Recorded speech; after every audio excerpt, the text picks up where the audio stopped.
I think back home we put together a trophy cabinet and I'm putting things in there and I'm going, oh wow, we've done a heck of a lot. We were 10 years old watching Dad play. He's like, you're not playing darts, you're not playing darts. We really need more purposeful tournaments, more better tournaments to get that exposure. I was just thinking, I've done my part now, someone's got to do his part the next day, and halfway through the final I actually walked out and I couldn't watch. My heart rate was through the roof. We still don't have any development structures though, that's the big point. That's what we're severely lacking. It's definitely been a blessing to be here and to be up, for you guys to ask me and say, we want him to come over and play in this tournament. I hope you get to enjoy the game for everything it is, win, lose or draw. Just stop playing me in quarterfinals, please.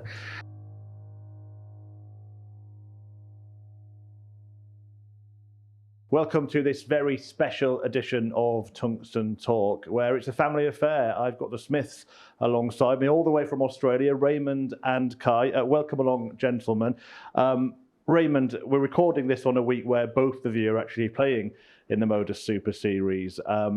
What's it like sort of being here in this tournament together and having your son with you and him as part of the tournament as well?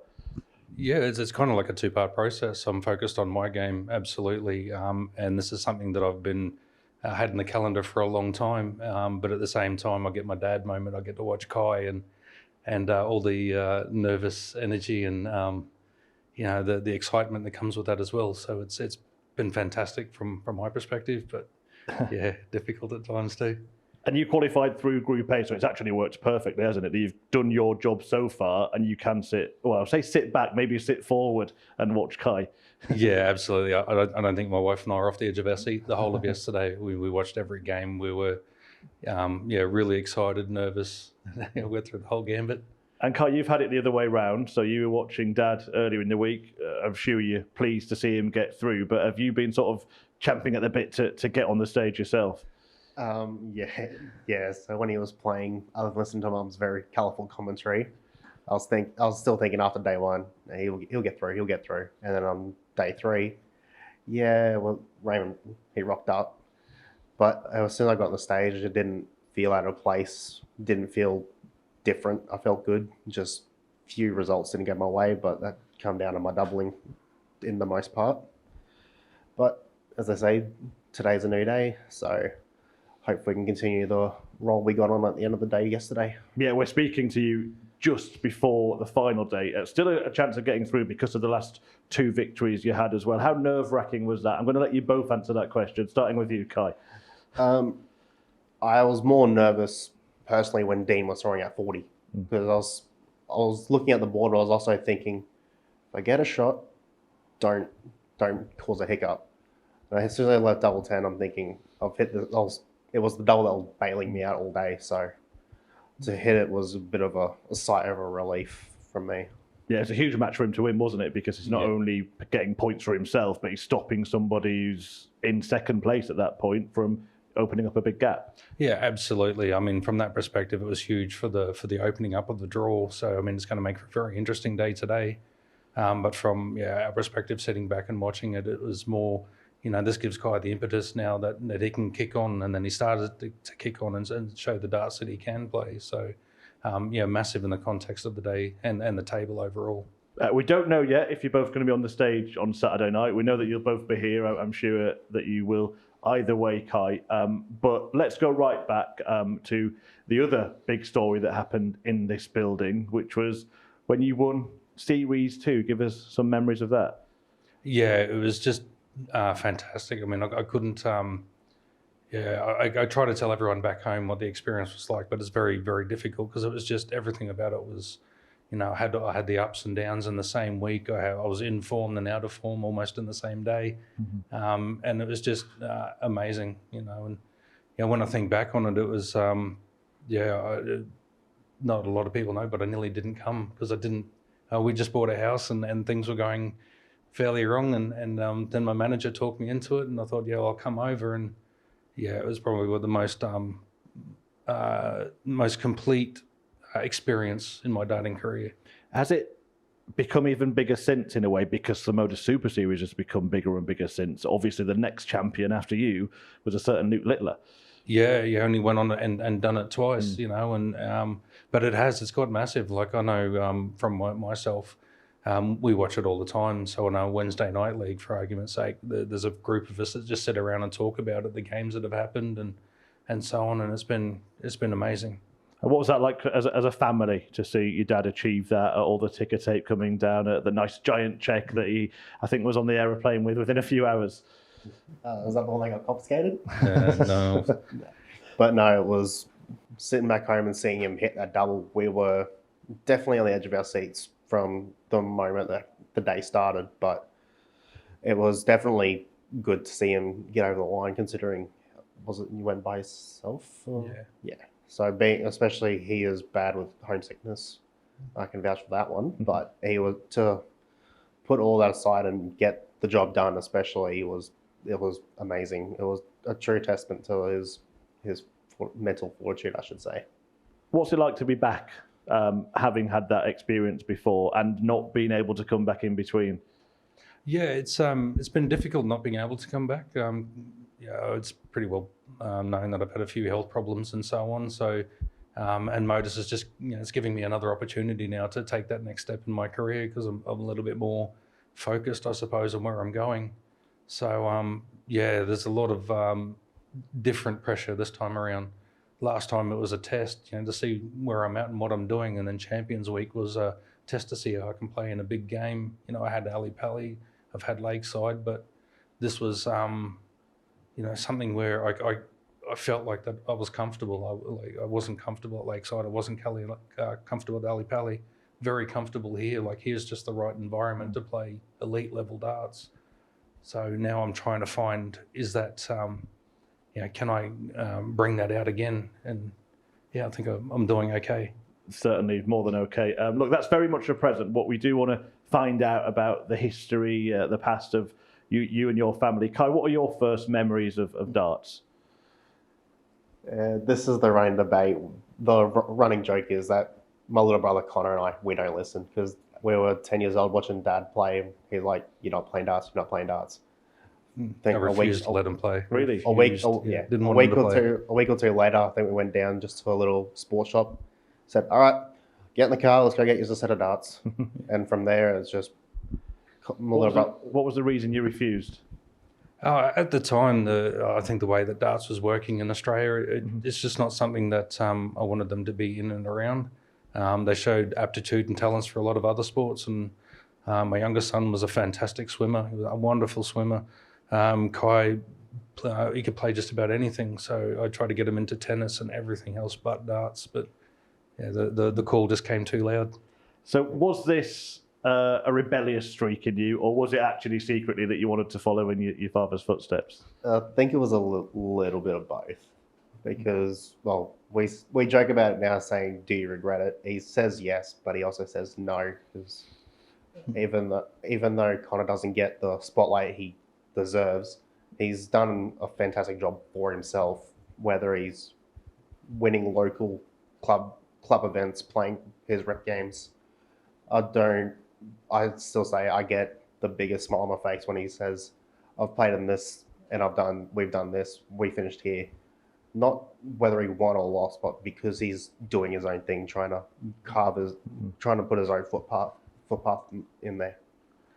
Yeah, and that's been very different, I suppose. Like, when I say I didn't want them to play darts, it was the very reason that they're enjoying what they're doing now is the opposite reason why I didn't want them to play. So, yeah, I'm glad they didn't listen. Yeah, that's a good. What's it like at home? Practice and competitiveness in practice. What's it like? Do you have that competitive edge when you're playing with each other? Not really. We play. So our practice routines are very, very different. It's not smashing ourselves against 501. We play together, and we mostly just talk through strategies than anything. We don't. Yeah, Ky does his own thing. Connor does his own thing. I do my own thing, and whenever we sort of get into a rut, I suppose we'll talk it out. But apart from that, we're very individual in what we do. What's the darts landscape? And again, to both of you, what's the darts landscape now in Australia? How are things going over there now? Yeah, it's not in the best of places, but I think we've got a little bit coming up with the ADA now. So they've done quite well early doors. Still too early to tell, but look, Darts Australia and Darts Queensland are starting to do the right things. We're starting to become a lot more player focused. We still don't have any development structures though. That's the big point. That's what we're severely lacking. But from a player perspective, the experience like coming here, playing this, we've had Mel Cumming, Jeremy Fagg, we've had a lot of Australian players come over here and play this, and they're taking that experience back now and sharing. So their game is starting to step up that little bit more. So the standard of darts is coming along because of playing events like MODUS, the Lakesides, and so on. So it is player-driven improvements, but I think holistically as a game, it's moving slowly, but I think it's moving. And from the outside looking in, I feel like you've always been at the forefront of that. You've been very vocal about what you think needs to be done. Is that partly because you've got dart playing children and you want to make sure that the right infrastructure is there for them? Oh, absolutely, but not just. Like I'm part of a legacy in Australia. Like I'm a product of Burt Ridgway. Burt Ridgway was a great in Australian darts, and then there was Tony Glass, and then there was Tony David, the 2002 Embassy champion, and then there's myself. And we've all been saying the same thing from 1976 to now. So it's like something's got to change. But absolutely, like you see the talented kids that we've got in Australia, and Ky is one of them. And it's like, where's the next opportunity for Ky? And it's just not there. Where's the development system and the structure that's going to support Ky's future and his growth? It's not there.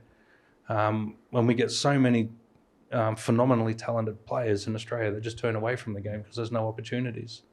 So we are retaining a lot more talent now because of the opportunities that come from MODUS, that come from like ADA. We can play on stage. At one point, you know, with the World Series, we used to have 2 World Series events in Australia, and there was opportunities there. So there was a lot of interest, and then that's died off for the last 3 years, and we started to lose players again. So, you know, once you start to lose all your high-end players, because in Australia it's very different. We don't have 10 guys down the pub that can knock out a 30 average. If I want to play another 30 average, I've got to fly to Victoria or to Western Australia. You don't get that time and again. So we really need more purposeful tournaments, more better tournaments to get that exposure. Otherwise, we're rocking that, you know, a high 80 average or low 80 average, and that's once in a blue moon. Apart from that, you can kick on with 70 pluses. Like, is that why you are here, Ky, to be able to test yourself against maybe a standard that you wouldn't get easily back home? Most definitely, because most league nights, tournaments, I'll rock up, I'll throw a 72, 73. I'd say this is rubbish, but I'm breezing past opponents, and then I play someone averaging 80, and I've had to change gears, and I'm thinking, I've gotten through this, but I've had to push myself. Whereas this, I don't think I've had a game where I felt I can get through this easy. I've got to step up, and if I've taken an opportunity, I've got to make sure I consolidate it by stepping up again.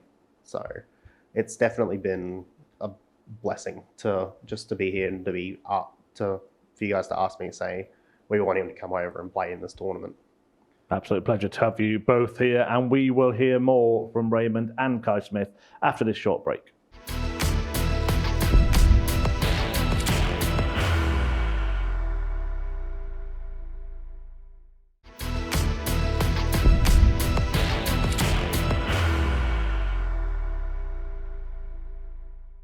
Welcome back to this Tungsten Talk with 2 Australian arrow Smiths, and Smiths is the word, isn't it? Raymond Smith and Ky Smith. Before the break, we were chatting about how Ky got into darts against your wishes at the time. He was kind of born into it, I suppose, but what's your backstory in getting involved in this game? Mine come, I suppose, out of a more location than anything. So we used to live in a caravan park with my dad, and we'd go to work and we'd come back and there was a shack there with a dartboard, and yeah, they used to play Friday nights, and I was never really interested in it. And then I got injured. I played cricket as a youth, so I got injured, and then, you know, I was frustrated I couldn't do anything. So it was a short walk up to go and throw darts. So I was yeah, I got into the practice side of things, and then I had my first ever set of darts made for me that were made out of balsa wood and a bicycle spoke with feathers. So that's all I did was just throwing to cure boredom. And then one of the ladies lived at the top of the hill, come down and get a lift with Dad to darts, and they watched me play and said, "Are you interested in playing?" I was like, "Nah, not at all, never.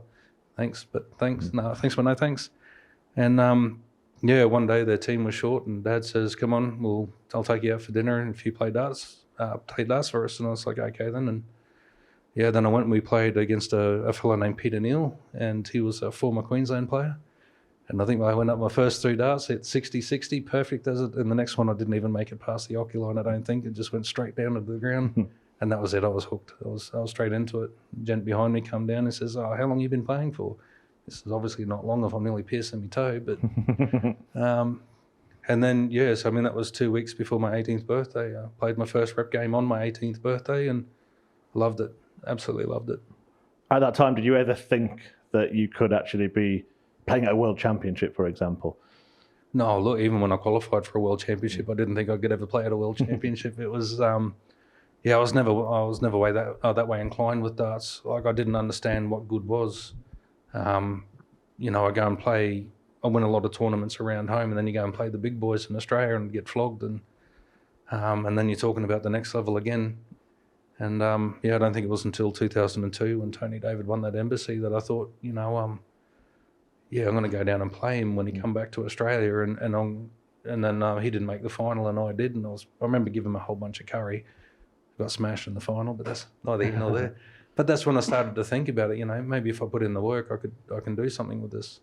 Can you remember as a kid your dad's success and supporting that? The first memory I have, especially as a kid, was 2008. Dad first made his Queensland team, and he made it with a list of top players, one being a certain Simon Whitlock. And Mum and I flew down as well, and we were watching him play. And even though that was when I was 6 years old at the time, I was thinking one day I want to be in that environment.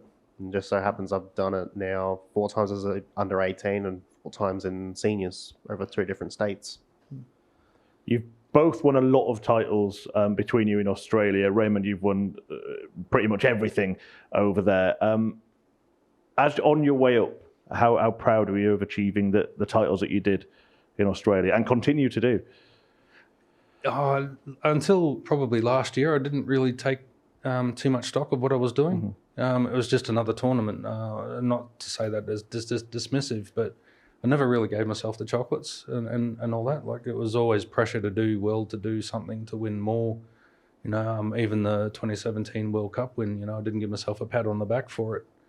But then, you know, I'm getting a little bit older now. I'm sitting back and I think back home we put together a trophy cabinet and I'm putting things in there and I'm going, oh, wow, we've done a heck of a lot. And yeah, now I get to sit back and really appreciate, you know, it's been massive. And you've both had the opportunity to play at World Championships, actually in both codes over here as well. Ky, first of all, tell us about that experience of playing. What's that Ali Pali, first of all? We won't go into full details, but being on that stage was exceptional. I was just, from the get-go, I felt good. Just unfortunately a few previous issues occurred beforehand, but to qualify for that event alone, throughout the day I was thinking, get through my first game, because my first game was no easy game at all in Queensland. I got through that, and then the list of players I played, I went through Lawrence Ryder, Matt Mullen at the time, who was playing some of his best stuff, Tim Pusey, who's also playing the World Series down in Wollongong at the minute, Rob Modra, and then I played a young Bailey Marsh in the final, and it was tit for tat. I was average 92, and that was just enough to get over the line at the time. And I was just thinking, I've done my part now, someone's got to do his part the next day. And halfway through the final, I actually walked out. I couldn't watch him. My heart rate was through the roof. What was it like to be playing at the same World Championship as each other? Yeah, it was quite surreal. Yeah, I know it had been done before, and everybody made a big deal about it. I didn't really expect the media attention. Something I'm still getting used to, doing all this sort of all this sort of stuff. But yeah, it was fantastic, you know, because I got to go and experience my son's first major event, you know, as a player as well. So it was really good when he was talking about, like, I played the day before, and then sharing that experience and that feedback, and yeah, it was brilliant. Yeah, seeing that switch that you've got to have is watching your dad play the day before, obviously having the success of winning on that stage, and then having your own match to play. What was that like emotionally? Because, you know, it's a lot, isn't it, to have your own tournament to play, but also to be really invested in somebody else's. Yeah, absolutely. I mean, obviously we're there to do a job personally, but at the same time, when you got someone who's either a good mate, practice partner, family, you're always going to have your undivided attention and support towards them when you've got your spare 5 minutes. And just to be there, whether he's winning or losing, it was good to be there, just so he knows he had someone there in his corner. First father and son duo to play in that tournament together. But the media attention wasn't just about that. You had a great tournament, didn't you? Just talk us through your memories of getting through round by round. Yeah, I think my first game was Jamie Hughes, and it was the first time I just felt comfortable. I settled really, really early, and I think I remember I hit the 100 peg to win the first set, and Jamie was playing well. I was playing well. I think we were both up close to the 100. And after I hit the 100 peg, I just started to settle into everything. Everything was good. Played Devon the next game, and I just felt like I was in control from the time we build up to. Again, I was just in that comfort zone. And then Florian as well. Same deal. I don't know. I had a little bit more mongrel in that game, I suppose, and yeah, everything was good. And then we had the break over Christmas, and after I think we were in the 30 odd days away from home then, and things started to get a little bit difficult. But you know, it was difficult to try and explain. It was COVID, we're locked down, we couldn't go anywhere, we couldn't do anything. It was frustrating. Couldn't really experience or show Ky around. You know, we're in the middle of one of the older cities in the world, and you can't do anything. It was difficult. So you get a little bit of cabin fever. Yeah. And then, I didn't really feel like I was in that game mentally from the start. And I got a bit of help from the boys in the back corner, and started to have a bit of fun. And then, I think the last two sets, I just had enough. And that's where a lot of things have started from there. I'm going to ask you both about the future in a second, but I just want to kind of ask a hypothetical question as well, which is, you mentioned that darts is maybe being behind in Australia, and also, look, the governing bodies are based over here. It's still very sort of UK central and European, at least, central at the top level of the game. If there was a magic wand and Australia had been moved to the middle of Europe, and you were able to compete on a regular basis against the best players in the world, where do you think you'd find yourself in the darting sort of scheme, the rankings and everything? I'd be top 8 for sure. And I don't want to be arrogant or sound that way, but I just know that what my internal competitive drive is, and I also know where my dart IQ is. So I can step up to higher levels. I can play at that level. I think I'm playing better now than I did at the Ali Pally. I'm consistently over 90s back home now. So if you look at my averages over the Australian Championships, I'm top 8 on performance. So if I'm getting that week in and week out, I'll find ways to improve. I'll find ways to minimise waste. I'll find smarter ways to play the board. I'm just that driven. So I honestly think that I would be at that level. Dangerous question this. Do you agree with that, Ky? You can't fault him. His logic adds up.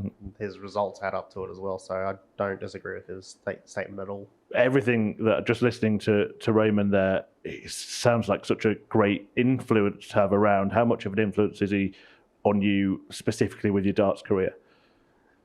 It's definitely in the back of my head constantly. He does try to be a little bit hands off with how we play, because obviously the way he thinks, the way I think, they're not the same. similar results but different methods. But it's just when I say I'm struggling with this, struggling with that, having issues with ABC, he's always got the issue. He'll talk through it and help me break it down a little bit easier, so it gets a little bit more manageable instead of just me repeating the same thing and getting angry with the same mistakes. Yeah, that father-son dynamic in the coaching is always difficult, isn't it? Like, never listened to Dad. I never listened to my dad, and I wish I did, but yeah. If you had one wish for Ky's future in darts, what would it be? That he can experience everything that I have, and have the joy that I've had, that I've got out of the game. Like this game's done a lot for me. So yeah, for a lot for my confidence, a lot for my growth and development, both as a player and professionally. So yeah, just I hope you get to enjoy the game for everything it is. You know, win, lose or draw. Just stop playing me in quarterfinals, please. And kind of same question to you the other way around. What do you wish your dad experiences before he puts the darts in the case for the last time? Might happen sooner than later, but I'd like to see him, even though I might not physically be there in November, I would like to see him take home the Lakeside Trophy. But at the same time, I do want to beat him one last time before he puts them away. And for yourselves, what are your hopes? What's the sort of plan now? Obviously, you mentioned Lakeside, something you've tried before. Actually, you commentated on Ky's game, didn't you, when he played at Lakeside? Is that right? Or you were part of the punditry team? I was part of the punditry team. I didn't commentate on the match. game. Okay. Yeah, I think there would have been a lot of bleeding. But, so I think Lakeside's on my agenda at the moment. To win Lakeside. To win, Because there was a time when players from Australia, the aim was to qualify for the World Championship, but you're talking about going and winning these things, right? Yeah, I want to do well. I want to know. So part of where I'm at the moment is I just want to know that I can get back on the big stage and play well. If I can do that, then I can work on the rest. So yeah, that's my focus. My focus this year was to do well at Lakeside, win it next year. But now that ADA's come into the equation, the plan's changing a little bit. So I've got an avenue back into Ali Pali now. So so I'll go back after here. I'll try and really push for a good Lakeside. And then I'm hoping to get back to Ali Pali next year and Q School the year after. I'm going to ask you about that then. Q School, if you were to get a tour card, what would be the plan? Because obviously it is played predominantly in Germany and the UK. Yeah, so my wife and I are looking at parts of Europe where we could potentially set up. So we have a plan that's in the mix at the moment. So we're fine tuning that plan. So we will be moving to Europe in some form. And Ky, for you, is there a short-term goal and an ultimate dream in darts? Come short term, at the moment it'll be obviously hoping to get through to finals night. But my main goal is once we get home, I've got 1 week to unpack and get ready to go to the last ADA event, because if all goes well there, I get enough money on the rankings, I get a spot in the World Youth, which is what I'm trying to work towards at the minute. Hopefully do well there. Do well there, hopefully get a spot back in Ali Pali. If I don't, just to say that I've been to a World Youth Championships to add to my list of World Championship appearances. It'd be good to add. We were talking about doubles week. MODUS doubles week. Oh, so yeah. we want to go and representing Australia. We want to look at future, hopefully coming here to represent Australia in a doubles tournament. So we were talking about how we're going to go home and blow up the practice board. We'll have a look at the calendar for next year when we finish this chat. You mentioned Australia at the end there, and you mentioned earlier the word legacy. Final question really is, what do you want to see for Australian darts? Where do you want darts in Australia to be in, say, 5 years' time? I would love to see a development system. We've got so many talented players who, as I said, when they walk away from the game, they're lost. We don't capture that knowledge. It's gone. I'd love to see Australian darts have a proper development system. So that's something that I'm trying my best to spearhead at the moment. yeah, if we get that, then you'll see Australian darts go through the roof. Certainly, and you guys are certainly at the forefront of it. Thanks so much. Really interesting conversation. Pleasure to talk to you both. Good luck in future pursuits, both here at the MODUS Super Series and elsewhere. And thank you for joining us for a very special edition of the Tungsten Talk.